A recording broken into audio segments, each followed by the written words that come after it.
introduced the mini ball. The mini ball was a chronicle ball. It had 3 rings on it. It was invented by a French gentleman. His name was Minié is how it was pronounced, and that's how it got its name, the Minié ball. And that was copied by, of course, the infield, that they made a chronicle ball for these rifles as well.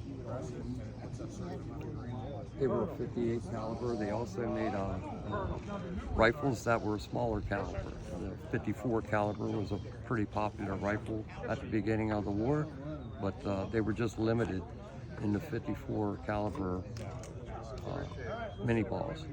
So as war went on and close to the end of the war, the majority of both armies carried a rifle that had a 58 or 57.7 caliber chronicle ball in it. A couple other features. You have the hammer itself, and you can see I have a percussion cap on there. That's a spent percussion cap, but before this was spent, there's a hole that's in the nipple of this rifle, which is what this was called, and at the bottom of it was where the powder was. So there was powder in there and a percussion cap that had a spark that went through that hole, lit the powder on fire, and fired the projectile. What would be the advantages of the percussion cap over some of the rifles used in like the Revolutionary War or the War of 1812? That's a good question. There were a lot of the flintlocks that were used back before the Civil War that were converted to a percussion, and that is several reasons. One, in damp weather, the powder that was in the flash pan of the flintlock and the flint itself would misfire. So they developed a percussion that it was more reliable in firing, so the moisture didn't have as big a bearing on the misfires like it did with the flintlock. But they were loaded the same way. The ball was placed at the end of the barrel. You take a ramrod out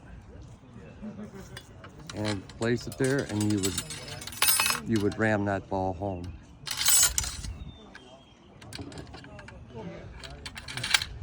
Benny, you got any rounds?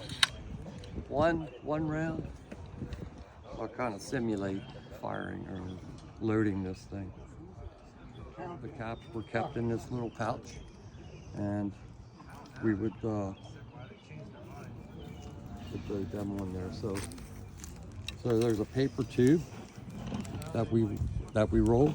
There's a special pattern of a flat pattern of this that it would roll these rounds up in. So in this would have powder. It's about 65 to 70 grains of powder, and then we would have the ball placed in there, or the soldier back in the day would have the ball placed in there. So he would bite one end of it with his teeth, he'd dump the powder in, he'd tear the paper off, he'd put the ball on, and he'd ram it home with the rammer. Right now, the way we do them, we use the same cartridge, the same pattern to make the cartridges, use the 65 grains of powder, and no ball, of course. So that's kind of that. Awesome. You see some of these rifles have straps, some didn't. Again, that's kind of how it was back then. A lot of those straps might be used for waist belts or things that were more useful than just putting the straps on the rifles.